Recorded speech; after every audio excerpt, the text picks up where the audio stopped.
All right, today we're going to talk about areas of circles and sectors.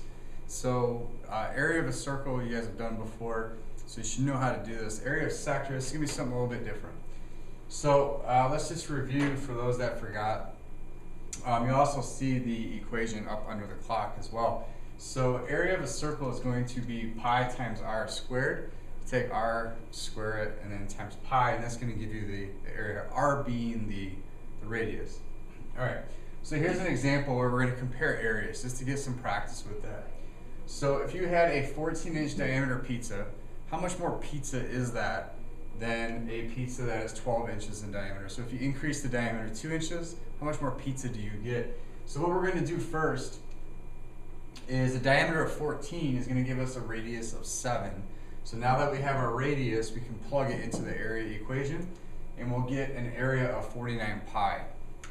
Right? If we compare the 12-inch pizza here, the 12-inch diameter is going to give you a radius of 6, which will give you an area of 36 pi. So what we do with these two areas is we just subtract them. So 49 pi minus 36 pi is going to give you a total of 13 pi difference. So that is one type of problem that you'll see with area where you're going to compare two different sizes of things. All right. So from here, we're going to move on to a little bit more advanced stuff. So we have a sector of a circle, right? So we have a new vocabulary term. Sector is a region bounded by an arc. So it's kind of bordered by an arc of the circle and the two radii that form it. I'll show you a picture in a second, and you'll see what this looks like. You name the sector by using one arc endpoint in the center of the circle. So here we go. Here's an example of sector. This is what a sector will look like here.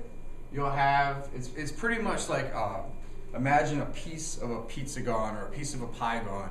That's what we're dealing with. That's what a sector is. If you take one piece of that circle out, that's what we're trying to calculate the area of in these problems here.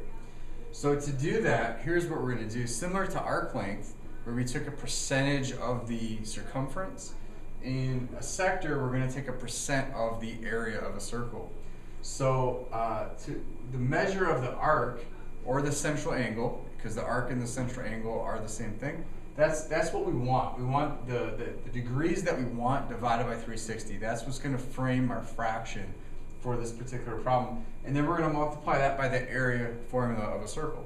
So we'll see how this works in this example a little bit more clearly. So here we have a radius of 6, and we have a central angle of 100. And we know the central angle is equal to the arc, so that we're going to use that 100 degrees. So when we have our equation, the area of this sector is going to be the degrees that we want, in this case 100 degrees, divided by 360, times the radius squared times pi. So in the calculator, if you type in everything in our calculator except pi, don't hit the pi button, but type in everything else, you're going to get 10, and then we just add the pi at the very end. So go ahead and try that on your calculator right now. 100 divided by 360, and then times 6 squared, and then hit enter, and you should get 10. And then we're just going to write pi at the end, because we're going to leave our answer in terms of pi. So don't put pi in the calculator when you do that. All right, let's try another one down here. We have a radius of 20. We have a central angle of 72. So our equation is going to be 72 over 360 times 20 squared times pi. Again, in the calculator, 72 divided by 360 times 20 squared, and you should get 80, and then we're going to write pi at the very end. Again, don't put pi in the calculator for this type of problem. So go ahead and give that a try and see if you can get 80 as your answer. If not, you may want to try 20 squared first, and then times 72, and then divide it by 360 and see if that works a little bit better for you. All right, the next thing we're going to talk about is called a segment. So a segment of a circle, right, is going to look something like this. It's like the crust of say, a pizza. That's what a segment is, where a sector is the entire slice. A segment is just like the crust area in simple terms here. So a segment is pretty much made up of this. We have the sector, the slice of pizza, and then think of this is what we're going to call the area of a triangle. This is kind of like the meat and cheese of the pizza, and then we're left with just the crust, and that's the segment. So our formula is this. We have to do the area of a sector, which we just did. We're going to subtract the area of a triangle, which we learned in the trigonometry unit, and then that will give us our answer. And we're going to get some weird numbers. And in this case, it is going to be okay to go to decimals. It's going to be a little bit easier to work with decimals because this answer here is almost always going to be a decimal answer. And so we're going to convert this to decimal, and I'll show you how we'll do that in a second. All right, so you see the formula here, right? Area of a sector minus area of the triangle equals area of the segment. And just to review, the area of a triangle that we learned in the trigonometry unit, radius times sine of the angle, all of that divided by 2. This is a little bit different way to write it. In the previous unit, we had side times side, or and that type of thing. So what we're going to do in this unit is really just radius times radius. So this is circle-specific area of a triangle for this type of problem. All right, so let's do 2 examples and see how we do.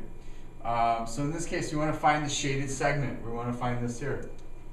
So again, area of a circle minus the triangle. So the area of a circle, the area of the segment, area of a segment of the circle minus the area of the triangle. So we have 120 degrees divided by 360 times the radius squared times pi, and then we're going to subtract the area of the triangle. So the radius is 24. So 24 times 24 times the sine of 120 divided by 2. And so I'm going to have 2 different numbers here. So this number here is going to be 192 pi. This number here is going to be 249.4. And again, like I said a minute ago, we're going to convert this to decimal to make it easier in the end. Sometimes decimal works better. In this case, it does.